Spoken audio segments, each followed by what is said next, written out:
Hey friends, welcome back to Homestead on a Prayer. We're here today on this warmish mid-January day to basically I'm going to share my next seed haul with you.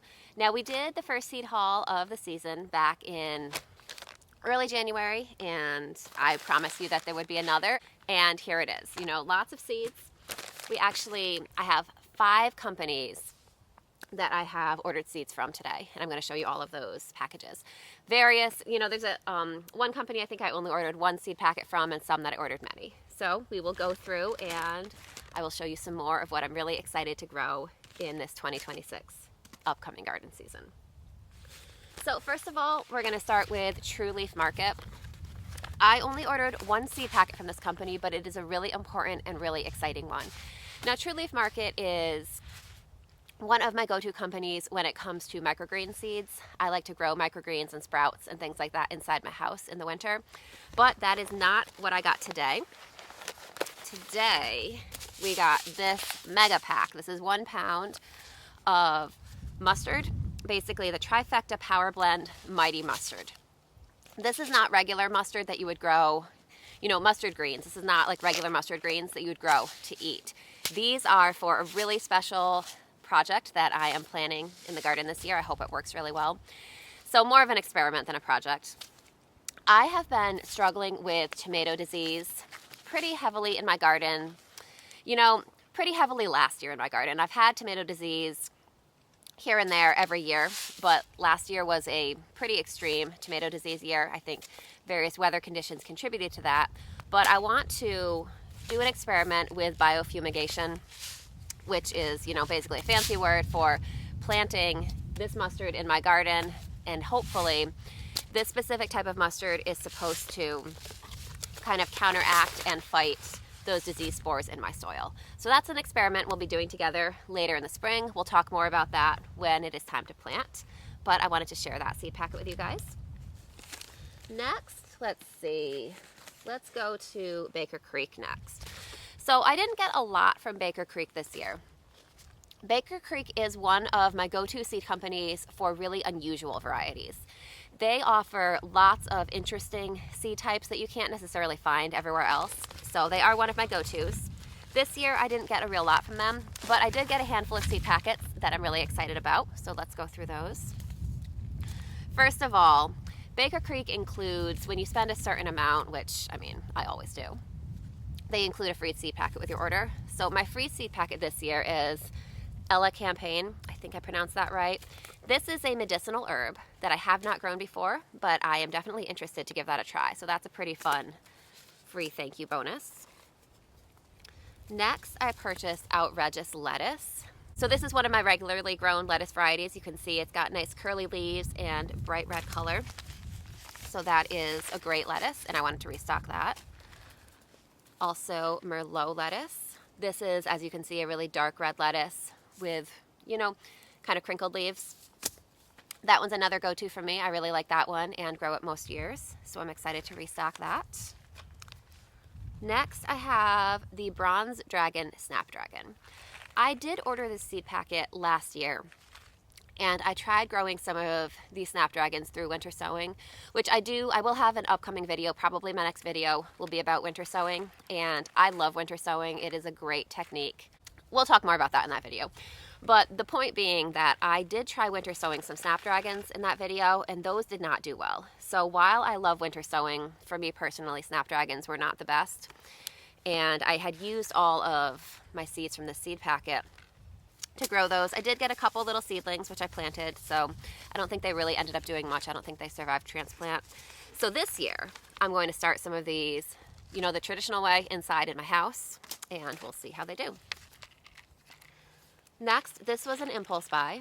We got Salvia Nodding Sage. I had never seen this before, but I love a good salvia. I think they're really beautiful, and this just seemed like a fun one. So that was kind of an impulse buy, as I said.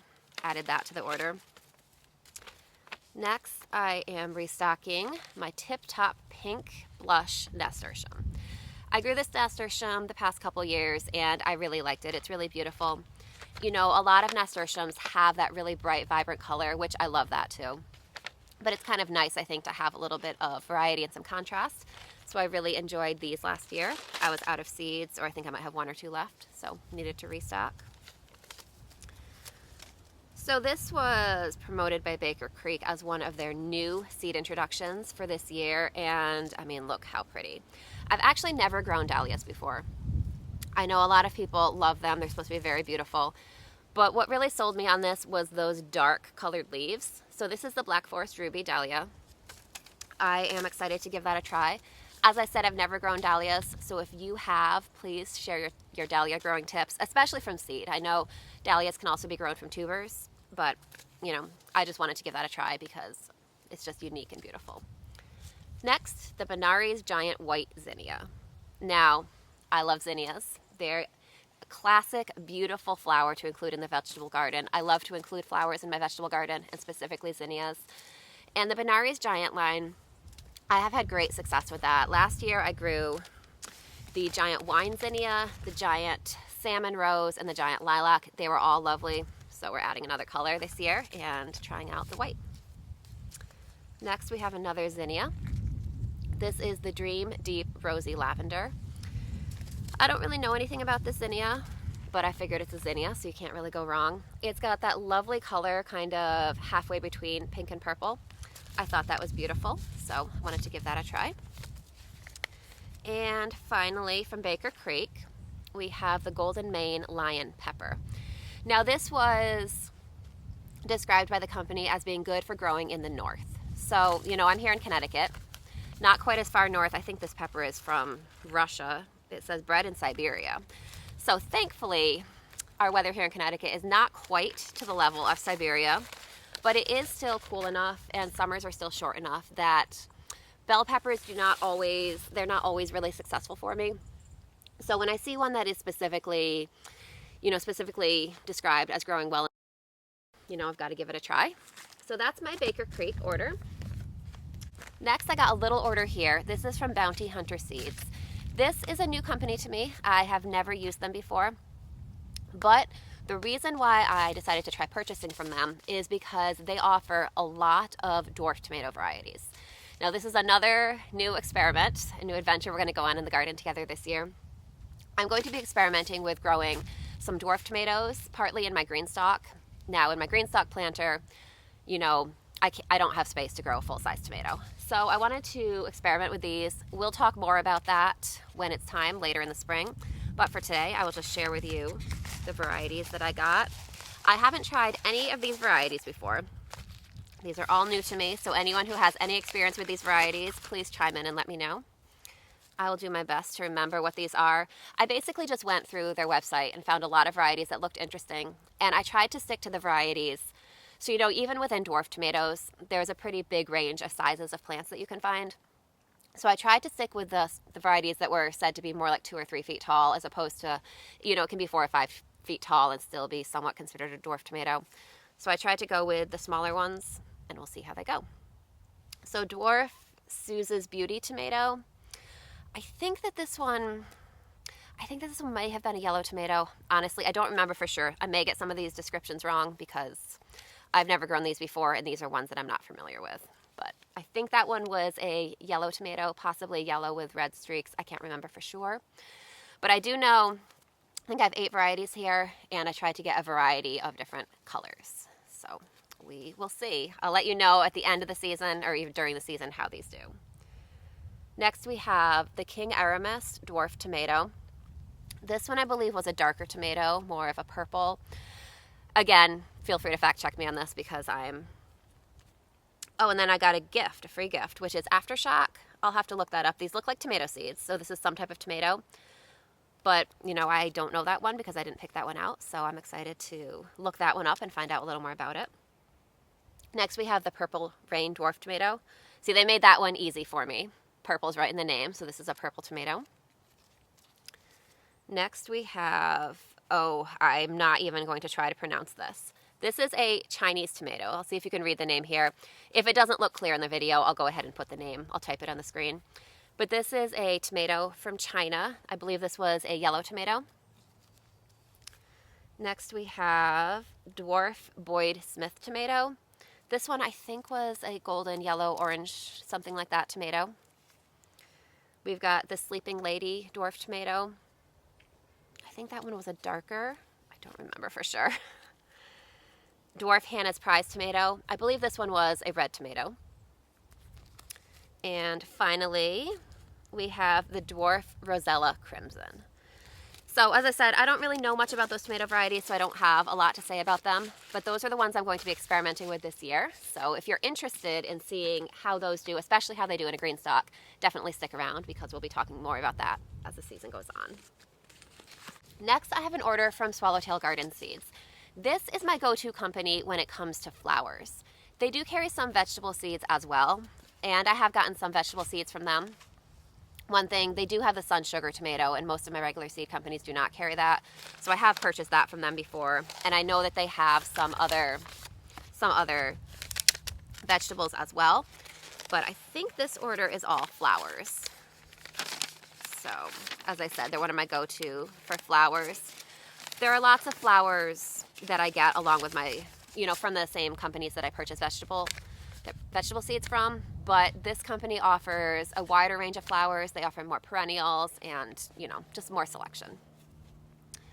So first of all, I purchased the butterfly bush mix. Now, I know in some areas the butterfly bush is considered invasive. It is not invasive in my area here in Connecticut. I have had several plants of them, and they have not spread or put down seedlings or anything before, so I know that this will not be invasive in my area. I think that this is a good plant to have in the backyard where my chickens hang out, because the chickens don't damage this plant, and it's just really beautiful there. It gives me some nice color. So I'm probably going to grow a couple of those this year. Next, I have the Beacon Coral Impatiens. Now, Impatiens is a shade-loving annual flower. I have never grown it from seed before, but I think it's supposed to be fairly easy to start from seed. We do have some areas along the edge of the woods that we're trying to cultivate a little bit, and I thought this would be really beautiful there. So I decided to, kind of an impulse, give that a try. Next, I have the Cosimo Collarette Cosmos. Cosmos is a great go-to flower to grow in a vegetable garden or in any kind of cottage garden, just any kind of beautiful flower border. It's a beautiful, graceful annual that makes lots of beautiful flowers. It lasts all season. I love Cosmos, so trying a new type, is an easy sell for me. Next, we have the Beacon Light Pink Impatiens. So kind of going along with the Coral Impatiens.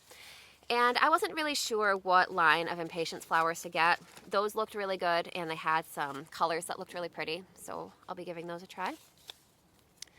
Next, we have the Giant Imperial Scarlet Spire Larkspur.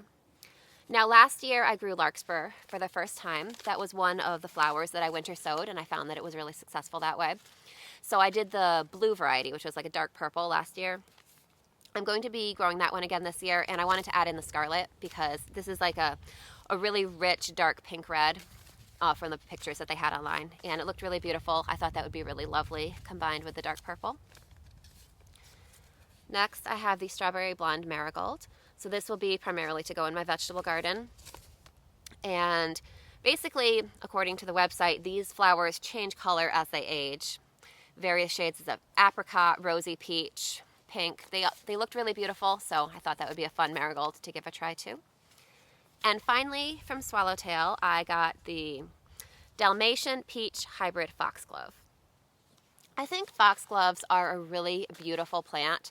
They're really lovely, and they are poisonous, so I haven't grown them. I never grew them when my kids were little because I didn't want to worry about them eating something poisonous. But now my kids are teenagers. They know better than to just eat random plants outside. And I don't have any outdoor animals. I have my chickens, but I won't put this in the yard where the chickens go. So I shouldn't have to worry about anything being poisoned, and so I'm finally decided that the time is right to add some foxgloves to my flower garden. Finally, I have my biggest seed order, and this one is primarily vegetables. I know we've had a lot of flowers so far. This is from Pine Tree Garden Seeds. This is one of my go-to seed companies that I order from every year. I've always been really happy with their quality. So first of all, we have one really large seed, not even really a packet. We have a large bunch of seeds here. So this is a pound of oats. Now, I kind of, at the end of last season, talked about some struggles that my garden had this past season and some things that we're going to be changing this year. So I've got lots of experiments planned for the spring.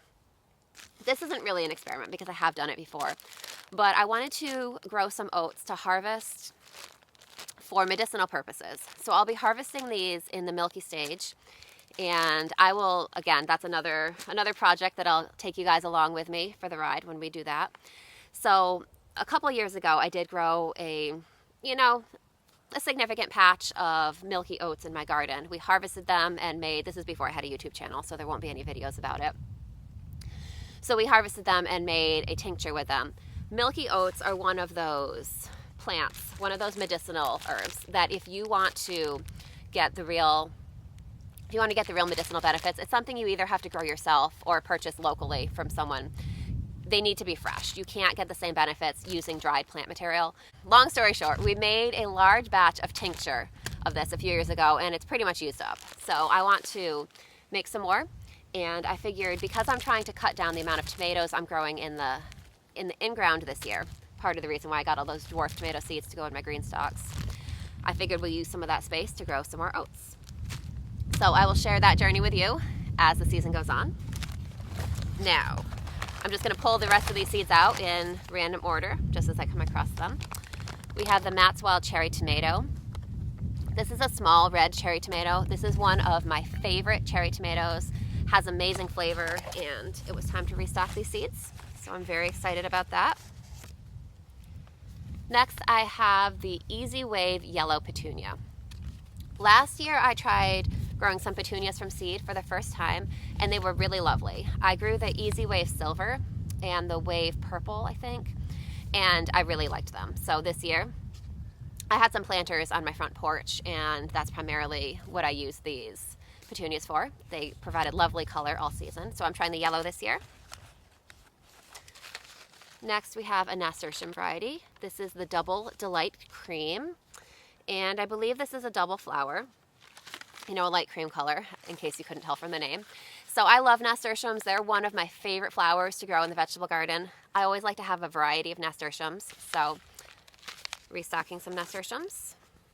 And next, petunia, the Easy Wave Silver. I mentioned I did grow this one last year, and I really loved it, so I'm excited to grow that one again. Next, we have the Black Bear Pumpkin. Pumpkins are another thing that I'm going to try to grow a little bit more of this year. Normally in my garden, a really large percentage of the in-ground space is devoted to tomatoes. Because I'm probably going to be cutting down the amount of tomatoes I grow, that's hard to say. I'm going to be cutting down the amount of tomatoes I grow in the garden this year. One of the things I'm going to be using in that space is pumpkins. So this is a small pumpkin, which is supposed to be really dark green, almost black. So I'm excited to try that one. Next, we have the Vortex Pole Bean. This is one of my top 2 bean varieties is a Vortex Pole Bean.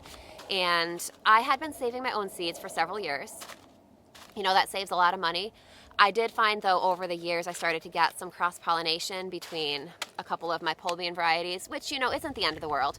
I was fine with it for a couple generations, but I wanted to basically just start fresh with fresh, pure Vortex seeds, and I will probably be growing some of these in a separate area of the garden so that I can make sure they don't cross-pollinate with my other varieties, and that way I can save my own pure seeds in the future.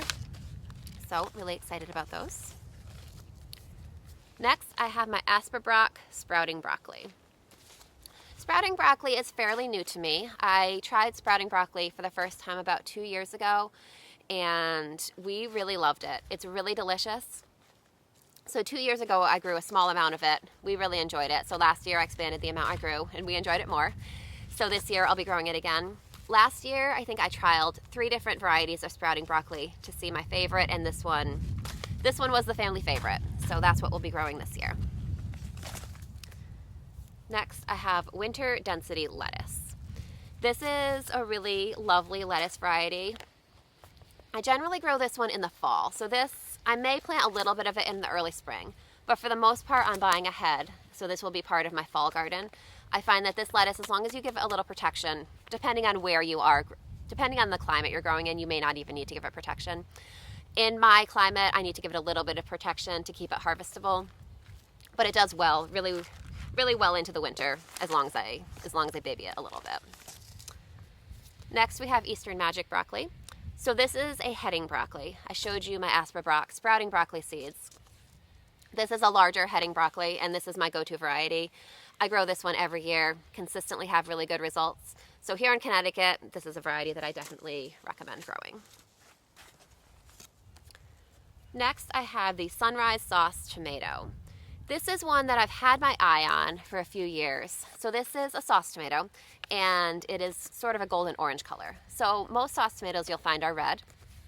This one being the golden orange intrigued me a little bit.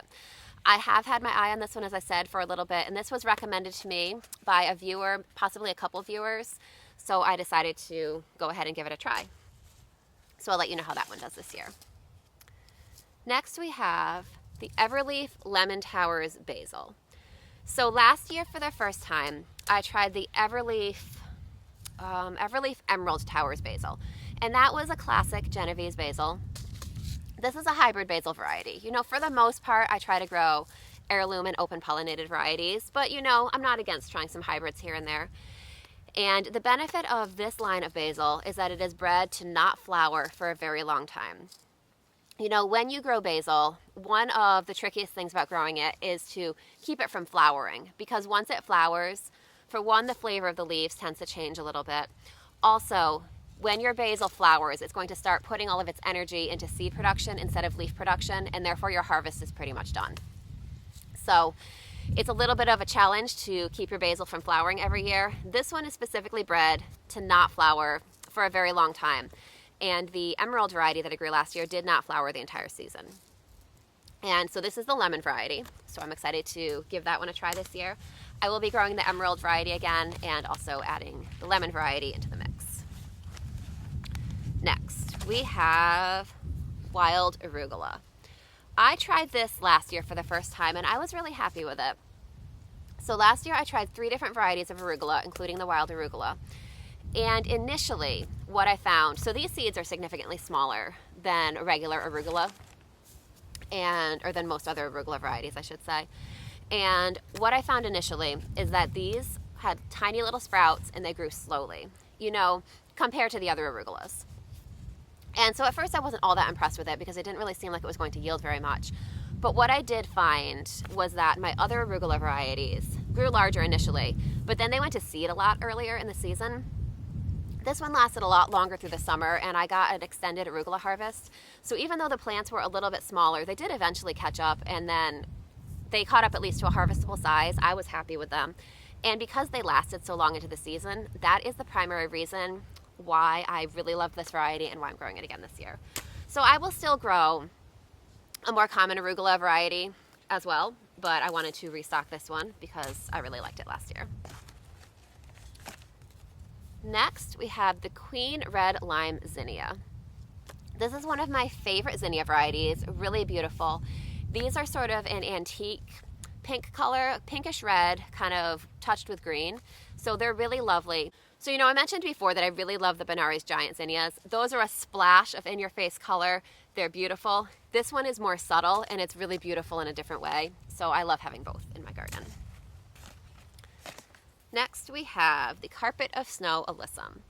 This is one of my favorite flowers to edge garden beds with. So I do use wood chips as mulch in my garden. Sometimes I use straw as mulch in my garden. But I like to, whenever possible, use a living mulch, basically mulching with low-growing plants that will spread out and cover the soil. And alyssum is one of my favorite plants to do that with. You know, it's really beautiful. It's a lot more beautiful than seeing wood chips or straw on the edge of the bed. You know, this little plant covered with tiny white flowers. Additionally, this attracts a lot of beneficial insects to my garden, so I really like growing it for that reason.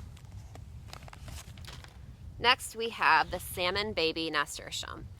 So nasturtiums are not new to me. I've grown many nasturtiums over the years. This particular variety, the Salmon Baby, is new to me. I'm excited to try this one. I love the salmon color in the garden. You know, that perfect blend of pink and orange is really lovely. So I'm assuming that this will be lovely. I'll give it a try and let you know as the season goes on. Next, we have Freckles lettuce. Now, in case you haven't noticed by now, I love to grow many lettuce varieties. I love growing lettuce in the garden. I find that it is a great bang for your buck because, you know, buying those mixed green packages at the store can be expensive. Where lettuce is really easy to grow, really reliable, it grows really quickly, so it doesn't take long for me to get this in the ground and get a harvest.